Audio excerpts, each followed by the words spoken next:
तो जितने विषय से जुड़े रहे उनके रोग और कष्टों का जितना भंडार है, ठीक है ना, वो सब गुरु को कष्ट रहा तो वही कष्ट शिष्यों में जाएगा, फैलेगा जी गुरु जी। वो उससे बच नहीं सकता कोई। और उनको बेचारों को पता ही नहीं कि वो गुरु परंपरा में जुड़ने के कारण कष्ट में आ गए हैं, क्योंकि परंपरा ही कष्ट में है, गुरु कष्ट में है, उनके साथ रहने वाले सारे शिष्य कष्ट में हैं।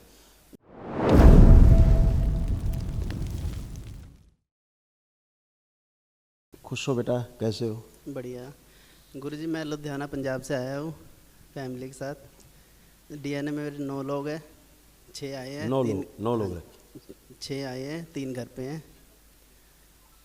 खूब खुश है बेटा। देखिए आपके तमाम ये रोग कष्ट थे जो नष्ट हुए बेटा, स्मृतियाँ तमाम थी वो भी नष्ट हो गई, भविष्य में होने वाले रोग भी नष्ट हो गए। ब्रेन डिसऑर्डर था, बाइपोलर डिसऑर्डर, हत्या आत्महत्या के विचार आते थे, अत्यधिक क्रोध आना, हाइपरटेंशन बने रहना, लीवर में सूजन, आंतों में अल्सर, सुनकर पूरा ना समझ पाना, ब्रेन में मल्टीपल ट्यूमर्स बन रहे थे, भुलाने वाली स्मृतियाँ थी, गॉल ब्लैडर निष्क्रिय हो रहा था, पूरे शरीर में अकड़न जकड़न बने रहना, एक्सीडेंट कराने वाली एक्सीडेंटल स्मृतियाँ थी, रीढ़ की हड्डी में पस बन रहा था, स्वप्न दोष होना, भूख जो है अनियमित था, घाव बन रहे थे गले में, मुंह में, गुदा द्वार में और पैनक्रियास में, अपेंडिक्स पेन होना, श्वास लेने में भारीपन, कैंसर की स्मृतियाँ थी, लंग्स में, कोलोन में, श्वास नली में, प्रोस्टेट में और रीढ़ की हड्डी में।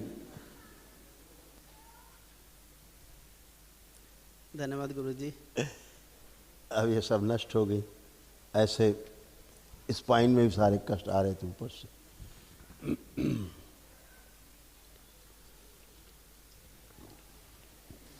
ऐसे किडनी में भी इन्फेक्शंस बहुत ज़्यादा था, यूरेटर में सड़न हो रही थी और कैंसरस स्मृतियाँ थी इस पर किडनी में।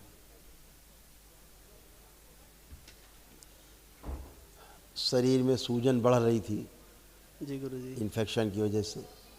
दरबार आने से पहले गुरु जी मैं शराब पीता था, मांस मदिरा चलो चलती थी। उसके बाद जब से मैं 9 हमें किया, उसके बाद दीक्षा ली थी, उसके बाद से मैंने कुछ नहीं टच किया, ना मन करता करने का। बस गुरु जी ये है कि 15 साल हो गए हमें, एक हम गुरु परंपरा से जुड़े थे। हमने आपके मुख से भी सुना है कि मतलब चलो गलत थी वो, हमने उसका सारा सामान जल प्रवाह कर दिया, घर से निकाल दिया। उसके घर के भी कष्ट हो सकते काफ़ी। होता ही है बेटा, जैसे परिवार की परंपरा में पितरों के कष्ट रहते हैं, जो कष्ट पितरों को रहे हैं पूर्वजों को, वो स्मृतियाँ रहती हैं तो रहते हैं। जब आप किसी गुरु परंपरा से जुड़ते हैं, उनमें गुरु अगर पूर्ण नहीं हुआ है या शिष्य तमाम उसमें जुड़ गए हैं, जुड़े रहे हैं, और उनको जो रोग कष्ट रहे, ठीक है ना, तो जितने विषय से जुड़े रहे उनके रोग और कष्टों का जितना भंडार है, ठीक है ना, वो सब गुरु को कष्ट रहा तो वही कष्ट शिष्यों में जाएगा, फैलेगा। जी गुरु जी। वो उससे बच नहीं सकता कोई। पूरी परंपराएं हम देखते हैं कि तमाम ऐसी परंपराएं हैं जो नष्ट भ्रष्ट हैं, बिल्कुल एकदम नष्ट है, पूरी भ्रष्ट है। वैसे बेचारे शिष्य समझ नहीं पा रहे हैं कि उन्हें हुआ क्या है। इससे अच्छा तो गृहस्थ में अच्छे थे वो, जब से दीक्षा ली तब से ज़्यादा कष्ट में आ गए, और उनको बेचारों को पता ही नहीं कि वो गुरु परंपरा में जुड़ने के कारण कष्ट में आ गए हैं, क्योंकि परंपरा ही कष्ट में है, गुरु कष्ट में है, उनके साथ रहने वाले सारे शिष्य कष्ट में हैं, उनसे जुड़े सारे भक्त कष्ट में हैं। जुड़ जाते हैं भाव से तो वो स्मृतियाँ ट्रैवल करती हैं। जी गुरु जी, अब छोटे भाई और मैं स्टार्टिंग से ही अपना कोशिश करते थे पूरे ध्यान में जाए, साधना में जाए। उस समय हमें नहीं पता कि कौन पूर्ण गुरु है, कौन गुरु है, क्योंकि सभी अपने आप को ये जताते हैं कि हम पूर्ण हैं। तो अब किसके जगह पे जाए, कहाँ ना जाए, इसलिए हम गलत जगह चले गए थे। मैंने तो छोड़ दिया था, 5-7 साल हो गए। छोटा भाई अभी भी कर रहा था ध्यान साधना। अब आपकी लेटेस्ट पीछे वीडियोज़ आई थी तो उसने भी बंद किया सब कुछ।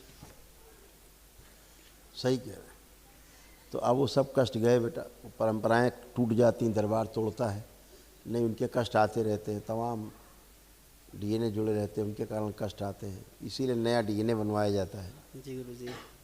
ताकि एक बाहरी और प्रभाव ना आए। रिक्वेस्ट थी, मेरे शरीर को ऐसा बना दो कि मैं ध्यान साधना मंत्र जाप अच्छे से कर सकूं और मुझे अच्छी अच्छी अनुभूतियाँ शुरू हो।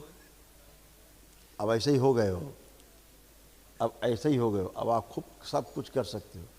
पूरा जलन होती थी, लगता था शरीर जल रहे हैं, ऐसे वाले कष्ट आते थे, जी गुरु जी। वो सब नष्ट हो गए, कुछ बचा नहीं। सब फर्स्ट धन्यवाद क्लास, गुरुजी। मस्त रहो।